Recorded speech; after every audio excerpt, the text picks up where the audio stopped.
My girlfriend said, "Stop trying to fix me, this is who I am." I said, "I accept that." Then I stopped paying for the things that supported her flaws, like her bar tab and late-night Ubers. Suddenly, she wanted to change. Original post 30 male had been dating Reese, 27, for a year and a half. She was fun, spontaneous, life of the party. That's what attracted me initially. But after moving in together 6 months ago, the fun started feeling expensive. Typical week with Reese. Out Tuesday, Thursday, Friday, Saturday. Sometimes Sunday brunch that turned into day drinking. She'd blow through $300 to $400 just on drinks and Ubers. Guess who covered it because she was between opportunities? Last month, I tried talking to her about maybe cutting back. Me, babe, maybe we could stay in some nights, cook dinner, watch movies. Reese, why are you trying to change me? This is who I am. Me, I'm not trying to change you, just thinking about our budget. I'm a social person, Milo. I need to be around people, that's my energy source. I get that, but the bar tabs are getting... Oh my God, stop. You knew who I was when we met. I was literally dancing on a bar. Stop trying to turn me in some boring homebody. That's not what I'm doing. Yes, it is. You want to fix me. Make me into your perfect little girlfriend who stays home and knits or whatever. I've never mentioned knitting. You know what I mean. I'm not changing. This is who I am. Accept it or don't. She stormed off to get ready for another night out. I sat there thinking, she was right about one thing. I did know who she was when we met. And if this was truly who she is, then I needed to accept it, all of it. That night, she went to her usual spot, Neon Lounge. Around 1 a.m., got the usual text. "Baby, can you send dollars for Uber? Phone died, can't use app." Usually I'd Venmo immediately. This time, me, "Sorry, in bed, you'll figure it out." Radio silence. She got home at 3 a.m., furious. "Reese, I had to wait for Bethany to finish her shift and drive me. Took forever. Glad you made it safe. Why didn't you send money?" Me, "You said this is who you are. I accept that. But that doesn't mean I need to fund it." "What? You're a social person who needs nightlife. Cool. I'm someone who needs to save money. We both get to be ourselves." She stared at me like I'd grown a second head. "Reese, but you always me. I was trying to change you by suggesting you stay in. That was wrong. You do you. So you're punishing me?" Me, "No, I'm accepting you. You're an adult who likes going out. Adults pay their own way." She didn't know how to respond, went to bed confused and angry. Update 1. The next few days were interesting. Reese kept waiting for me to cave, kept her usual schedule, but had to get creative. Tuesday night, pre-gamed hard at home. My vodka, noted for later. Only bought 2 drinks at the bar instead of her usual 6. Left early when friends wanted to hit another spot. Thursday, borrowed $40 from her coworker Shanda for emergency gas money. Spent it at happy hour, had to walk home, in heels. 2.3 miles. Friday, the real test. Her friend Kendra's birthday bar crawl. "Reese, babe, it's Kendra's birthday. I have to go." "Of course, have fun. I'll need money for the party bus and drinks." "Why would you need my money? Because I don't have any." That sounds like something to figure out. "Are you serious right now? You said this is who you are. I believe you. Go be yourself." She scrambled, hit up her parents. They said no. Tried her sister, also no. Finally convinced Kendra to spot her for the party bus. Nursed 1 drink all night while everyone else did shots. Her friend Bethany called me from the bathroom. "Bethany, what did you do to Reese? She's acting weird." Me, "Nothing. Just accepting who she is." "Bethany, she's borrowing money from everyone. It's embarrassing." "That's between her and everyone." "But you usually..." I was enabling behavior she insisted was her true self. Now I'm not. Saturday was where it got ugly. Reese decided if I wouldn't fund her nightlife, she'd fund it herself. Posted on Instagram, "Who wants to buy a girl drinks tonight?" 3 dudes responded. She picked the one with the boat in his profile pic, Tanner. Showed me the messages like it was a threat. "Reese, see? Other guys appreciate fun girls." Me, "Great, problem solved." Not the reaction she wanted. Went out with Tanner. Came home at 11 p.m. early for her. Me, "Fun night?" Reese, sullenly. He wanted to go back to his place after 2 drinks. And, "I'm not that kind of girl. I just wanted free drinks." How do you take that?" Reese called me a tease and left me at the bar. "So you got 2 free drinks, that's something." She threw a pillow at me, but I wasn't wrong. Update 2 Week 2, Reese switched tactics. If I wouldn't pay directly, she'd make me pay indirectly. Started eating all the groceries I bought. Not normal eating, spite eating. Made elaborate meals for her friends using my stuff, left me nothing. I started keeping non-perishables in my car and only buying daily fresh items. Reese, where's all the food? Me, ate what I needed. You said you're a social person, figured you'd eat out. Next, she tried the utility warfare. Left every light on, ran the AC at 60 degrees, hour-long showers. Bill jumped by $150. Me, here's your half of the utilities. 220 half? It's never been half. You're right. I was trying to change your financial situation before. Now I'm accepting you as an independent adult. I can't afford that. Then maybe shorter showers? The real entitlement showed when she started inviting her party friends over. Loud pre-games in our apartment, using my liquor, making messes.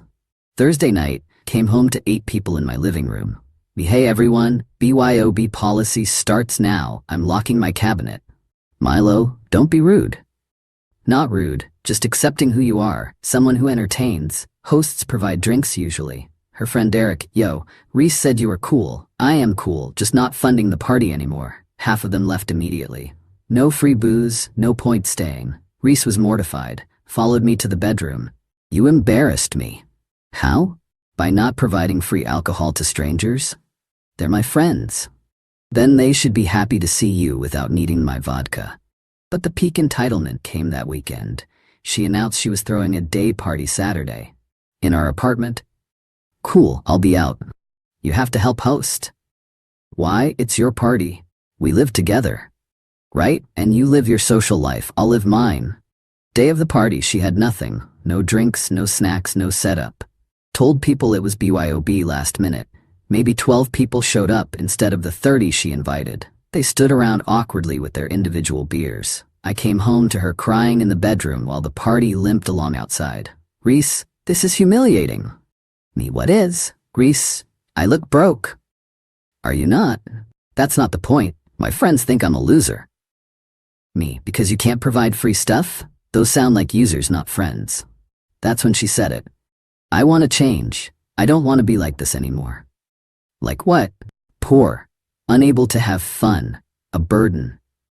You're not poor. You choose to spend money you don't have. You have fun, just not on my dime, and you're only a burden if you expect others to fund your lifestyle.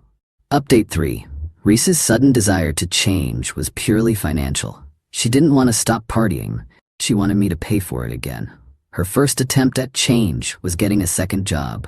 Lasted exactly 3 shifts at a coffee shop before quitting because the hours interfered with her social life. Next, she tried a budget. Allocated $50 a month for entertainment. Blew through it in one night, then declared budget's toxic restriction culture. The relationship imploded when her rent came due. See, we split rent proportionally based on income. I paid 65%, she paid 35%. But that assumed she had income. Reese, I can't make rent this month. Why not? I've been looking for work. This economy is brutal. You quit a job last week. That wasn't sustainable. Neither is not paying rent. She expected me to cover it. When I didn't, she lost it. You're really going to let us get evicted? I paid my portion. You need to pay yours. I can't. Me, then you need to figure something out. Borrow from friends, sell something, get a job. My friends don't have money. The ones you party with 4 nights a week don't have money? She realized what she'd admitted. Her party friends were all broke too, funded by boyfriends or parents or credit cards. Her parents eventually paid her rent, but read her the riot act. Her dad called me. Dilo, what's going on? Reese says you've cut her off? I stopped funding her nightlife, yes. She's saying you're financially abusing her? By not paying for her bar tabs? She can't afford to live. She can't afford to party. There's a difference.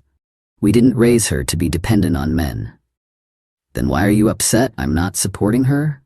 He hung up, but they paid her rent. Had final update, the consequences. The end came fast after that. Reese couldn't handle the gap between her lifestyle expectations and her reality. She tried everything. Created a fun fund, Venmo requesting donations from friends, got $12. Attempted to return clothes I'd bought her for cash. Stores offered store credit only. Sold her designer bags. Got maybe 20% of retail. Spent it in one weekend. Started a party planning business. No startup capital. No clients. Each failure made her more desperate. Then she crossed the line. I keep an emergency fund in cash. $2,000 in a lockbox in the closet. Came home to find it open. $400 missing. Where's my money? The emergency fund. $400 is gone. I had an emergency. What emergency? Bethany's birthday. Everyone was going to the VIP section and I could not go. You stole from me for bottle service? Borrowed, I'll pay it back. With what money? When? Stop being so dramatic. It's just money. That was it. I gave her 30 days notice to move out. The entitlement reached new heights. She claimed I was making her homeless. Her parents had offered their spare room. Said I ruined her life by not funding it. Accused me of being controlling by controlling only my own money. Threatened to sue for established lifestyle support. Her friend's boyfriend was a paralegal who laughed at her. During her move-out month, she became vindictive. Brought random dudes home from bars to make me jealous. Joke's on her. I started staying at my buddy Terrence's place. Let her explain to her hookups why her roommate wasn't there. The final straw? She threw one last party the night before move-out. Trashed the place. I documented everything, sent it to her parents. Her mom called, "This isn't the daughter we raised." Me, this is exactly who she told me she was. I just stopped subsidizing it. Move-out day, her dad came with a truck, surveyed the damage. "Dad, send me the bills. We'll cover it." Appreciate that. Milo, I'm sorry, we enabled this for too long. Not your fault. She's an adult. An adult who never grew up because everyone kept paying for her to stay a child. Last I heard, Reese was living at home, working at her mom's office, on a strict allowance. Still posting about being a social butterfly trapped in a cage, but notably absent from the nightlife scene. Her friend Bethany reached out last month. "Reese asks about you." Me, how's she doing? Bet she's different. Goes to bed at 10 p.m. Meal preps. Has a savings account. Good for her. She says you ruined her life. By accepting who she was? By showing her who she really was without someone else's money. Same thing, isn't it? Here's the thing. I never tried to change Reese. She wanted to be a party girl, living a sponsored lifestyle. I just stopped being the sponsor. The change she wanted wasn't growth. It was getting her funding back. Real change only started when she had to face reality. Living at home at 27, watching her friends on Instagram at places she couldn't afford, working a 9-to-5 she used to mock. Did I ruin her life? No. I stopped financing a fantasy. She ruined her own life by building it on someone else's wallet. Current girlfriend respects money because she earns her own. We go out sometimes, stay in sometimes, and whoever suggests the activity covers it. Revolutionary concept, apparently. Reese wanted to be accepted for who she was, while expecting me to pay for it. Turns out who she was broke. And that's perfectly fine. Just not my problem anymore.